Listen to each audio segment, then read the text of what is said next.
winery terroir, so it's the same thing. So then once you have the wort, that's pretty much the same as like the process of getting to beer, and then that's where you distill. So Scotch whisky is distilled twice, with the exception of the only one that's triple distilled is Auchentoshan.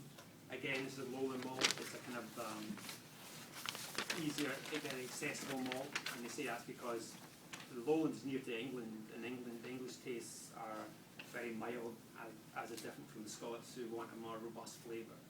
So that's why it doesn't use peat when it dries the malt, and then it triple distills it to try and make it even more palatable. So you distill it once.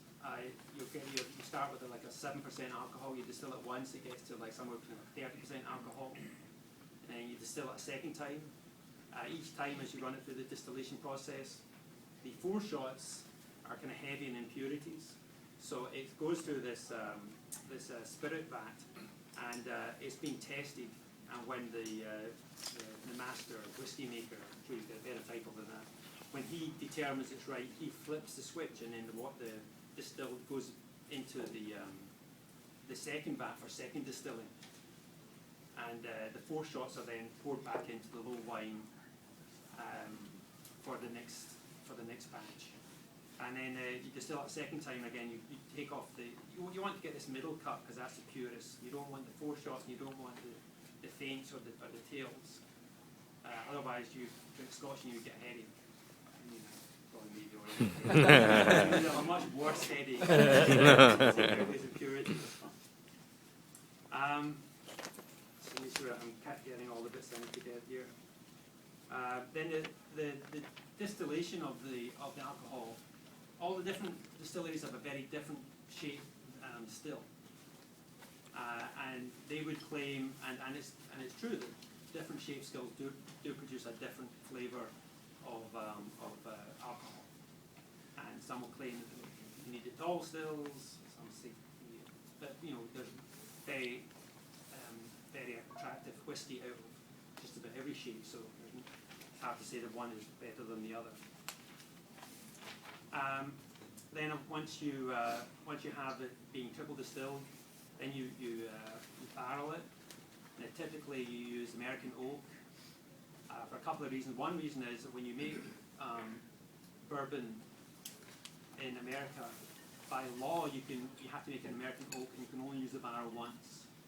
So the barrels then are surplus to requirements, and then the Scots buy them. So they will normally the insides of the barrels are already charred, but they might have to be recharred, and that adds more flavour to the whiskey again. Often you'll have some barrels that might be some sherry casks and things like that, so that will again add a different type of flavour to the whiskey. You bottle it round about what they call cask strength, which is 60 to 70% alcohol, and then you get stored there for, typically you won't find anything stored for less than 12 years. Obviously, it's 3 years by law. 3 years by law, but typically there's no one. If you're only doing it 3 years, then you're just looking to provide bulk single malts for blended whiskey.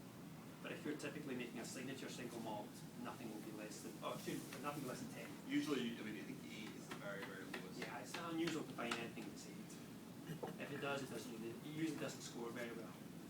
The whiskey needs some time in the barrel to really sort of soften, I guess, lose some of its rough edges.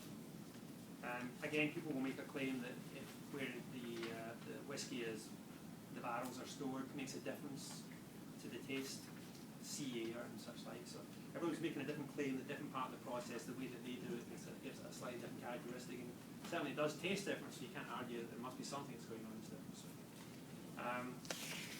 a lot of time people will, after putting it in one cask for a while, will finish it in a different cask. So you may have had it in an American oak bourbon cask, and then you'll pour it, put it into like a port cask, and that'll give it a different taste. So you only put it in there maybe for a couple of years or 18 months or something, and that's just to finish it. So sometimes you'll get a Scotch, you can buy Scotch, it's not 6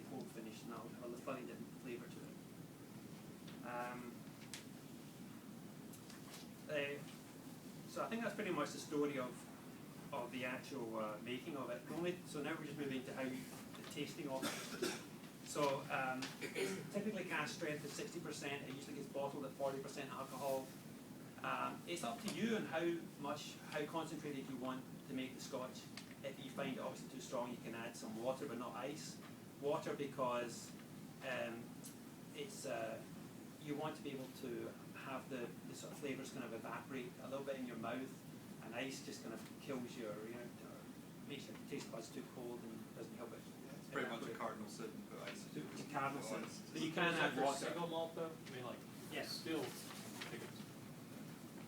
Sorry? if it's like a black label or something like that. Yeah, I mean, if it's a blend, you can pretty much what we call cooking whiskies. You can do it legit. You can do whatever you want with it. But for single malt, you add some water, and it just can just open up the taste a little bit. If you're a professional taster, you'd probably dilute the whiskies half and half.